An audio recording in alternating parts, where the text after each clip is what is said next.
3 weeks ago, Pakistan's former Prime Minister Imran Khan survived an assassination attempt, although he was wounded in the leg.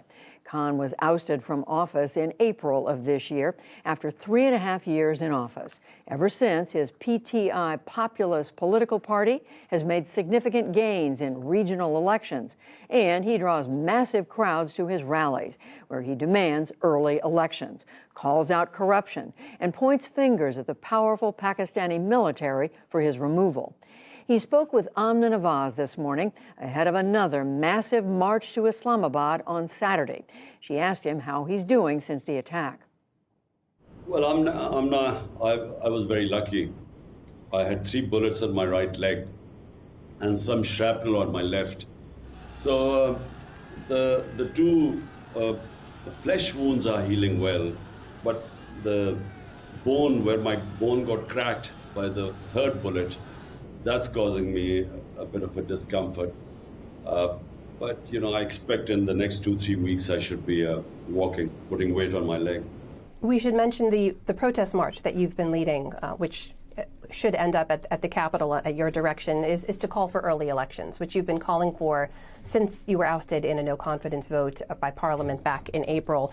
But there are those that argue that your protests and your disruptions, which have gone on since you were ousted, actually disrupt the political and economic stability of the country. There are scheduled to be elections by next summer, I believe. So why not wait until then and run? Well, Amna, first of all, none of my activities have been disruptive. We have public rallies. People come to the rallies. We, what is our democratic and constitutional right, we talk about the injustice that is taking place in this country, where this cabal of crooks have been foisted on us. And secondly, the economy has gone to the ground. Financial markets outside Pakistan and within the country have lost confidence in this government. And all our economic indicators are going down. So if they don't hold elections immediately, it doesn't bother my party because we are gaining all the time. But our worry is that they will leave the country in a state where it will be beyond anyone's control. On this march, you have mobilized thousands and thousands of people to head towards the capital city. How worried are you about the possibility of violence once they get to the capital city, and what can you do to stop it, if so? Amna, I have done almost 60 to 65 rallies in the last 7 months since I've been out of power. Never has any of my rallies been violent. The only time there was disruption was when this assassination attempt took place. Saturday, when we go to Pindi, actually, rather than Islamabad, it will be a completely peaceful protest. The reason why my strength has grown in Pakistan, why the party has got bigger with time, is because the government has flopped. Now, if it goes the whole way, fine, we will wait. My only concern is that, the way things are going, we could be heading towards chaos. I mean, economic chaos. But experts who look more broadly say the country's economic dysfunction is not just about any one government, it is systemic. So you were in power for 3.5 years. What did you do to address those problems while you were in office?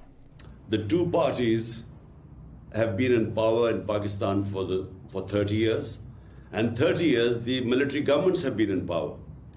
My party came, we only had 3.5 years in government.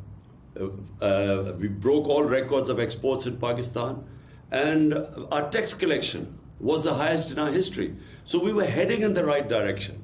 You have repeatedly accused the United States of conspiring to remove you from office. You also said America treats Pakistan, quote, like a slave. But then a few days ago, in a recent interview with the Financial Times, you said all of that is, quote, over. It's behind me. You indicated you would like to have a good relationship with the United States. So why the U-turn? Firstly, it's just a fact that the Pakistan-US relationship has been lopsided. It is not For instance, the US-India relationship, which I call a very civilized relationship, a dignified relationship. In Pakistan, we have been, well, the war on terror, we were like a hired gun. And I think it is a very undignified relationship. If you were to win office, do you believe you could have a good working relationship with the United States? The United States is a democracy. Democracies accept criticism. Democracies accept other people's point of view. Master slaves don't. Pakistan's relationship with the US is very important for us. So, just because, the regime change, it shouldn't mean that I should have not in future any relationship with the US. And yes, I have my right to criticize.